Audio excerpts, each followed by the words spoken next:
Não aquilo que meu pai fazia no meu filho, mas sim o que o Senhor quer fazer na igreja. Em nome de Jesus. Senhor, me arrepender, meu pai, do pecado. Vem entender, meu pai, do pecado. Levanta a tua filha, guarda Deus no seu filho, Senhor. Não só a vida dela, Pai, mas sim a vida da família dela, o lar dela, Pai. Guarda, Senhor, em nome do Pai, do Filho e do Espírito Santo. Em nome de Jesus. Vai, Senhor, conforme seja a tua vontade aqui nessa noite. Em nome de Jesus. Amém, igreja? Agradeço a oportunidade.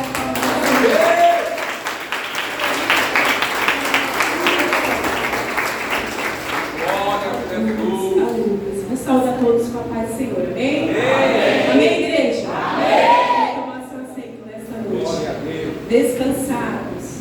Mas se eu perceber que estou desafiando para ficar de pé, glória a Deus. É motivo de muita alegria mais um dia. Estar na casa do Senhor, louvando, adorando o nome dele. Sabemos que está muito calor, não é pouco calor. Mas é como a Levita Nelly falou, se nós chegamos aqui, matamos muito gigante nesta noite para entrar por essas portas. Então, já que vocês propuseram a estar aqui nesta noite, já subiram essas escadas, já estão acomodados, agora eu quero convidar vocês a abrir o coração de vocês. Talvez hoje seja o nosso último culto. Ai, missionária Catiane, quer me assustar? Não sabemos nem o dia e nem a hora. Que nós temos que saber que nós temos que estar preparados todos os dias para a volta do Senhor. Então abre esse coraçãozinho aí, deixa Deus falar contigo nesta noite, em nome do Senhor Jesus. Louvamos assim que nós não podemos desistir dos nossos sonhos. Hoje o Senhor quer falar de sonhos com a tua vida. Não desista, não pare de crer. Os sonhos de Deus para mim e para você, eles ainda estão de pé. Você crê nisso? Sabe por quê? Porque muitas vezes eu e você, nós esquecemos dos nossos sonhos. Só que Deus não esquece de nenhum dos nossos sonhos. Amém? Gênesis 37 nesta noite. Aleluia. José é vendido por seus irmãos. É uma palavra muito conhecida. Mas que nessa noite o Senhor quer falar o teu coração em nome do Senhor Jesus. É uma quinta-feira da vitória misturada com quinta da família. Mas eu creio que o Senhor vai trazer coisa boa para a tua vida nesta noite. Em nome do Senhor Jesus. Porque a missionária Catiane não. É porque o Senhor quer falar nesta noite com vida. Neste lugar. Então abra teu coração, igreja amada do Senhor. Gênesis 37 diz assim: e Jacó habitou na terra das peregrinações de seu pai, na terra de Canaã. Estas são as gerações de Jacó. Sendo José de 17 anos, apacentava as ovelhas com seus irmãos. E estava esse jovem com os filhos de Bila e com os filhos de Zilpa, mulheres de seu pai. E José trazia uma má fama deles a seu pai. E Israel amava José mais do que a todos os seus filhos, porque José era o filho da sua velhice, e fez uma túnica de várias cores. Vendo, pois, seus irmãos que o seu pai o amava mais do que a todos os seus irmãos, aborreceram-no. Então não podia mais falar com eles pacificamente. Sonhou também José um sonho que contou a seus irmãos. Por isso o aborreciam ainda mais. Amém? Louvado seja o nome do nosso Deus. Como eu já falei antemão, é uma passagem muito conhecida, muito mesmo. E sabemos que aqui, Jacó, quando ele casa, meus irmãos, Jacó, quando ele casa, ele foi pego de surpresa. Ele trabalhou 7 anos pela vida de Raquel. Só que quando ele foi ter Raquel, não era Raquel, era Lia. E ele foi conversar com o seu sogro Labão, e o seu sogro falou: não, aqui na tradição judaica, quem casa primeiro é a mais velha, Raquel era a mais nova. Então diz que José teve que trabalhar mais 7 anos pela Raquel. Só que fizeram um trato ali. Labão cedeu Raquel, mas mesmo assim Jacó teve que trabalhar mais 7 anos pela vida de Raquel. Então José trabalhou 14 anos pelo amor da Raquel. Porque para Jacó, a mulher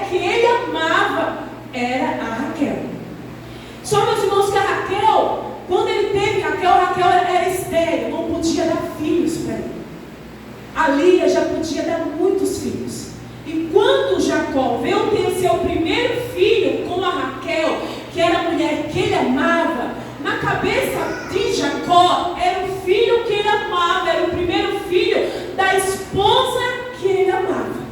Então, como era o filho da esposa que ele amava, o José, ele amava mais a José do que seus outros filhos com a esposa Lia. Então, meus irmãos, olha aí quando começa uma diferença dentro da casa. Olha o contexto que estava dentro dessa casa. E Lia, quando viu que Raquel concebeu o primeiro filho, já na velhice de Jacó, o que Lia faz? Lia dá uma concubina para Jacó. E ficou aquela guerra entre a concubina a Zilpa e a Bila. Uma concubina da Raquel e a concubina da Lia. E todas gerando filhos. E era uma geração, e era todo mundo gerando filhos ali por concorrência, meus irmãos. E nesse ambiente de concorrência, nesse ambiente hostil, nesse ambiente de um querendo conseguir mais que os outros, foi que José nasceu. Num ambiente totalmente conturbado e perturbado, a palavra certa. Mas diz que Jacó amava mais a José. E diz que um certo dia, o que o Jacó faz? Jacó vai e faz uma túnica de várias cores e entrega para quem? Para José. E diz que era uma túnica de mangas longas, que no hebraico significa mangas talar. Por que mangas talar? Porque é mangas compridas. Só, meus irmãos, que o convencional do povo de Israel já, todos usavam túnica. Só que eram túnicas de mangas curtas e que vinha até no meio da perna. Diz que a de José que ele ganhou era de mangas muito compridas e vinha até os pés, totalmente comprida.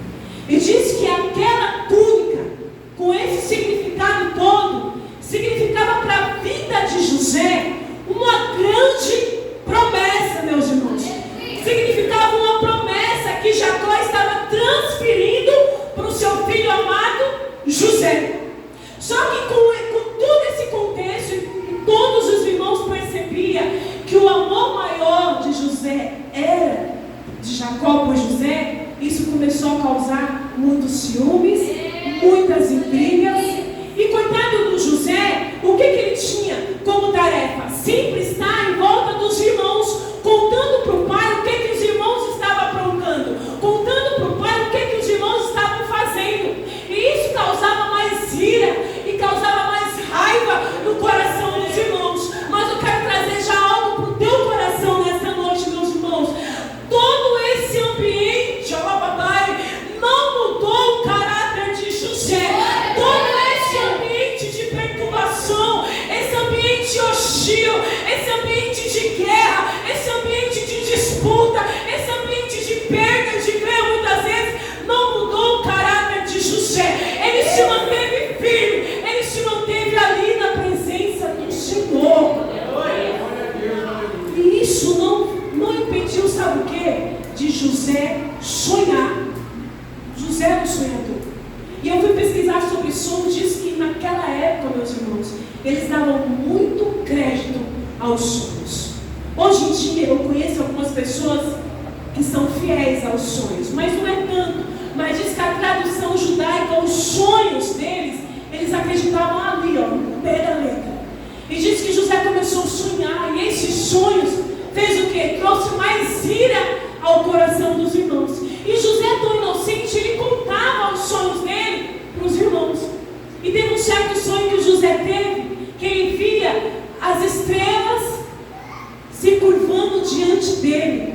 As estrelas, a lua se curvando diante dele. E diz que aquele momento ali, igreja amada do Senhor, os irmãos perguntam assim para ele: então você quer me dizer que nós vamos ficar prostrados diante de você? Você quer dizer que nós vamos se render aos seus pés? Isso trouxe mais ira ao coração dos irmãos. Igreja amada do Senhor Jesus. E diz que os irmãos começaram a tramar contra a vida de José.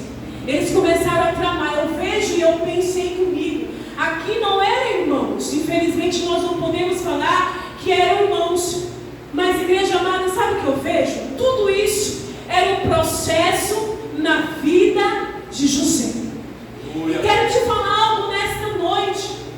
Para mim e para você alcançar as promessas de Deus, vamos passar por alguns processos na nossa vida. E não é processos pequenos não. Tem processos tão grandes que nós enfrentamos, que falamos assim: meu Deus, agora é a minha morte. Meu Deus, agora eu não saio dessa. Meu Deus, eu não vou conseguir. Mas é processo para chegar até a promessa. É processo para chegar até a bênção. É processo que eu e você temos que passar. E temos que enfrentar a igreja amada do Senhor. E aqui tinha uma promessa sobre a vida de José. José não entendia nada. José não sabia qual que era o futuro dele lá na frente. Ele não sabia. E eu vejo aqui que os irmãos de José, sabe o que eles fizeram? Eles somente aceleraram a promessa sobre a vida de José. Porque eles estavam em Hebron, eles trabalham. Eles falam assim: nós estamos em Hebron. Como? Isso aqui é a senhora Catiane falando. Como o meu pai, o nosso pai, sempre manda o nosso amigo, que eles falavam assim, mas tirando sarro, sempre está à nossa volta, vamos fazer com ele hoje uma pegadinha. E diz que eles estavam em Hebron. De Hebron para Siquém, 78 quilômetros. Os irmãos de José saíram de Hebron para Siquém. Eles queriam desbaratinar a vida de José. E diz que eles foram, e quando eles saem, o pai Jacó fala assim: José, vai atrás dos seus irmãos e me fala o que eles estão fazendo por aí. Teve um grande historiador, igreja amada, que agora eu esqueci o nome. Ele falou assim: eu não conseguia entender logo de início por que eles fizeram isso com José. Se Hebron é o lugar melhor que tem para apacentar, é o melhor lugar que tem para plantar, é o melhor lugar para se estar, é em Hebron, na cidade do pai, na casa do pai. Mas diz que não, diz que eles tramaram e tiraram José 78 quilômetros de Hebron para Siquém. E quando José chega lá, cadê os irmãos? Não está. Aí ele encontrou um homem e falou assim: você viu os meus irmãos por aqui? E ele falou assim: não, nós não vimos, mas eu acho que ele foi até Dotã, que é mais 30 quilômetros. Então, de Hebron a Siquém, 78. Agora ele está em Siquém, de Siquém até Dotã, mais 30 quilômetros. Meus irmãos, José, ele percorreu 108 quilômetros atrás dos irmãos. Mas isso é uma grande trama. Sabendo os irmãos de José, sabendo eles que com esse percorrer todo, ele estava cada vez mais se aproximando da promessa de Deus, meus irmãos. Você vai falar assim em algumas épocas da tua vida: meu Deus, eu estou caminhando tanto, eu estou percorrendo tanto, Jesus, parece que eu não vou chegar. Calma, você está se aproximando da promessa de Deus. A vitória está chegando para a tua vida, para a tua casa, para a tua família. É você se aproximando mais da vitória. Deixaram o coitado do José cansado. E diz que lá em Dotã acontece, meus irmãos, o que eu pensei hoje, né? Meu Deus, como pode? Os próprios irmãos venderam José. Primeiro lançaram ele no poço. Hoje nós louvamos: não há poço, não há nada que possa impedir quando o Senhor tem um propósito sobre a tua vida. Alabachou, berraça, alababá. E não há Satanás que se levante para impedir. Se é promessa de Deus, se saiu desse altar, se verdadeiramente foi o Filho de Deus que falou sobre a tua vida, pode acontecer o que acontecer, vai se cumprir em nome do Senhor Jesus. Pode passar o tempo que for, vai se cumprir em nome de Jesus. Eu declaro sobre a tua vida nesta noite. E diz que os irmãos amados jogaram ele dentro de um poço, e ali queriam matar a José. Meus irmãos, e tudo começou pela bendita túnica. A ira maior foi pela bendita túnica. E diz, sabe o que eles fazem? Eles arrancam a túnica de José. Quando eles jogam José dentro do poço, eles tinham na mão uma prova. Porque com certeza o pai ia procurar pelo seu filho. Como procurou? Jacó procurou, perguntou. Diz que eles jogaram José. ali dentro daquele poço, pegaram tudo para ter uma prova na mão e ficaram ali vendo ficaram conversando entre eles o que eles iam fazer e o que eles não iam fazer com José. Até que Rubem, o irmão maior, o cabeça dos irmãos, fala assim: não vamos matar, vamos vendê-lo. E diz que no momento que eles pensam em vender, está passando ali uma carruagem, né, de ismaelitas, e diz que ele é vendido, José é vendido para essa carruagem ismaelita, para esse ismaelita, e ele foi vendido por 20 moedas. Diz que naquela época, meus irmãos, os escravos tinham que ser vendidos por 30. Eu falo: meu Deus, que irmãos são esses que venderam o irmão por 20, não dando o valor devido para José? Mas eles nem sabiam o que estava para acontecer com a vida de José. E diz que José é vendido. José chega até o Egito. E vocês conhecem muito bem a história, meus irmãos. Diz que José ali começou a reinar. Aonde José colocava a mão, tudo que José colocava a mão era abençoado naquele lugar.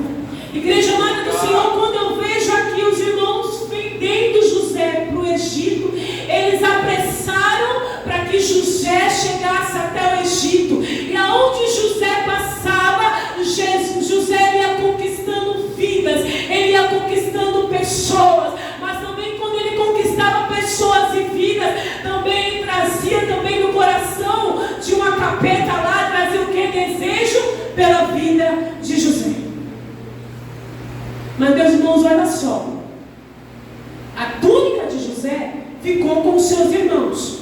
Quando o pai perguntou, falou: pai, José foi morto, uma besta fera do campo, levaram suja de sangue. Tiraram a túnica de José, mas não tiraram a promessa da vida de José. Talvez você entrou aqui nessa noite e falou assim: Deus, me tiraram aquilo que de melhor eu tinha. Eu tinha um serviço há 10 anos atrás. Talvez você pense assim: e me tiraram o meu serviço. E agora? Igreja, tudo que é tirado de você, se foi Deus que tirou, saiba que lá na frente o Senhor prepara coisas maiores para a tua vida. A túnica arrancada, ela não tira de você o privilégio de você participar da mesa do teu Pai, de sentar na mesa do teu Pai. A túnica arrancada de você não te impede de vencer, de triunfar, de você saber que sobre a tua vida há um cheiro e há uma promessa de Deus. A retirada de túnica não retira da missionária Catiane a unção que o Senhor colocou sobre a minha vida. Podem retirar de mim tudo o que quiserem, mas não vão retirar a promessa que o meu Jesus fez naquela cruz do Calvário, pela minha e pela tua vida. Eu não sei se você entrou aqui com a sensação de que te arrancaram algo, de que te tiraram algo, mas meus irmãos, arrancaram tudo de José. José de repente está no Egito, sem irmãos, sem pai, sem túnica, sem nada, mas isso não mudou quem era José. O ambiente que você enfrenta não pode mudar quem você é. O ambiente que você passa não pode te mudar, igreja amada do Senhor. O ambiente que você frequenta não pode te mudar. A hostilidade do povo não pode te mudar. A escassez não pode te mudar. A falta de dinheiro não pode te mudar. A falta de túnica não pode nos mudar. A túnica de José. José chega no Egito. Sabe o que colocam sobre José, pastora Simara? Outra túnica. Uma convencional, pastor. Para ele estar ali trabalhando. Para ele estar ali, frente a frente. E diz que Potifar se encanta com José. Olha, quando eu e você, nós temos sobre a nossa vida uma promessa. Quando eu e você temos algo diferente. Por isso eu falo para você, eu falava esses dias com uma prima minha. Muito cuidado. O nosso caráter, a nossa posição, diz muito quem nós somos. Olha aqui, há um peso de pastores aqui atrás de mim. Caráter. Homens com ímpetos. Isso tudo José tinha. Sabe por quê? Porque nada e tramaram contra a vida de José, tirar José de onde estava, na casa de Potifar, governando tudo, resolvendo tudo, fazendo tudo, e de repente a capeta da mulher de Potifar sente desejo por José. Sabe o que ela faz? Ela arranca a túnica de José novamente. Está lá José de novo sem túnica, só que agora a túnica está na mão de quem? De Satanás. Aquela túnica fez José parar na prisão. Só que, meus irmãos, só que eu quero trazer algo para você nessa noite, já para finalizar. Louvado seja o nome do nosso Deus, porque você veio atrás de vitória, e você vai levar a tua vitória nessa noite. Se aquele capeta da mulher de Potifar não tivesse tirado a túnica convencional de José, ele não teria ido para a prisão. E se ele não tivesse ido para a prisão, lá na prisão, o copeiro não ia saber quem era José. Meus irmãos, saiba que tudo tem um processo. É como se fosse uma engrenagem. Uma coisa vai levando a outra coisa. José foi parar naquela prisão, e quando ele está ali dentro, sabe o que acontece? O carcereiro chega para José e fala: toma a chave da prisão. Você vai comandar todos os presos aqui. Meus irmãos, José, por onde ele ia passando, ele ia liderando, ele ia comandando. Sabe por quê? Era a presença de Deus sobre a vida dele. Meus irmãos, e muitas vezes nós sempre vemos o ruim da coisa, nunca vemos o lado bom da situação. Se ele não tivesse ido para aquela prisão, jamais ele teria decifrado os sonhos de Faraó. Faraó acordou um dia perturbado com um sonho que ninguém conseguia decifrar, só que tinha lá o padeiro mó, o copeiro mó na prisão, e eles falaram o quê? Faraó, tem um moço ali, lá na prisão, coloquei até ele como chefe dos prisioneiros. Ele consegue decifrar os sonhos, viu? Ele decifrou os sonhos aí. Sabe o que Faraó faz? Manda chamar. O Faraó mandou chamar. Lá vem José. Sabe o que acontece? José decifrou os sonhos de Faraó. Aí sabe o que o Faraó faz com José? Está aqui a chave do meu reino. Todo o meu reino agora é teu, José. Quando eu não estiver aqui, é você, José, que responde tudo. É você que vai cuidar agora da minha conta bancária. É você agora que vai cuidar do meu reinado. É você agora que vai cuidar do meu Instagram. É você agora que vai cuidar do meu Facebook. É você agora, José, que vai cuidar de todo esse reino aqui, em nome de Jesus. Faraó dando cartas para José. Meus irmãos, quando nós lemos esse texto, a olho nu, a gente vai imaginar que José vai passar por tudo isso para ser governador do Egito, meus irmãos. Jamais. Se uma pessoa nova convertida pega esse texto para ler e não for até o fim, jamais vai ficar sabendo que todo esse processo, irmão Felipão, que José passou, ia chegar a ser governador do Egito. E diz assim, que quando o faraó estava lá, sabe o que ele falou? Quero saber não. Pastor Rafael, não quero saber não. Fale comigo hoje não. Fala aí.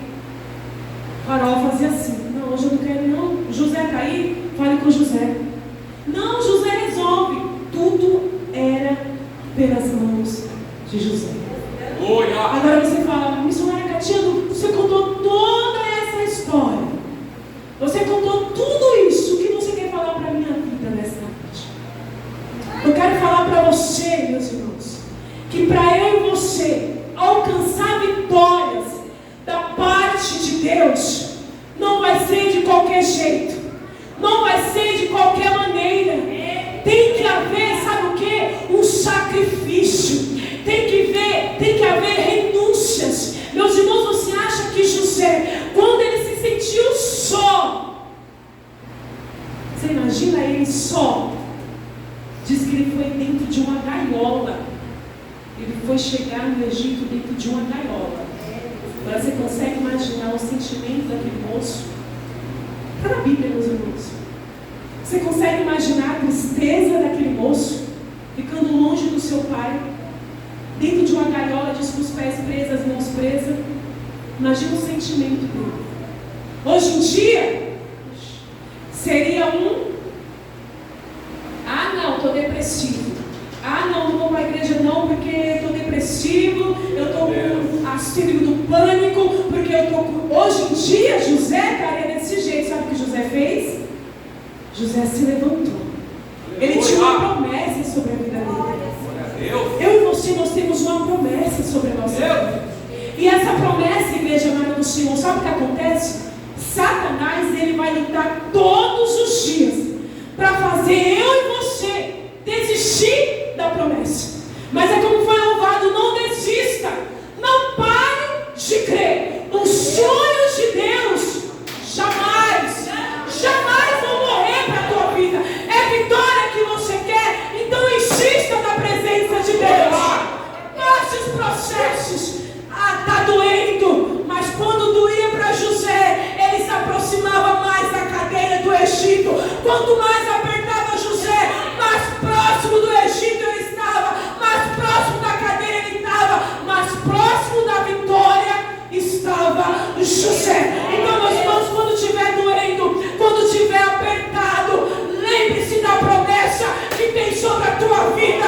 Não é qualquer um que vai te parar, não é qualquer palavra que pode te desanimar. Hoje em dia, meus irmãos, palavras: porque fulano falou isso, porque ciclano falou aquilo. Não desista por qualquer coisa. Nosso processo é grande, mas sabe para quê? Para conseguir vitória na presença de Deus. José, ele tinha o Espírito Santo de Deus sobre a vida dele. Por onde ele passava, coisas boas José deixava. Que eu e você a cada dia busquemos essa presença de Deus sobre as nossas vidas. Aonde eu passar, por onde eu passar, eu quero ser como José. Amém, igreja?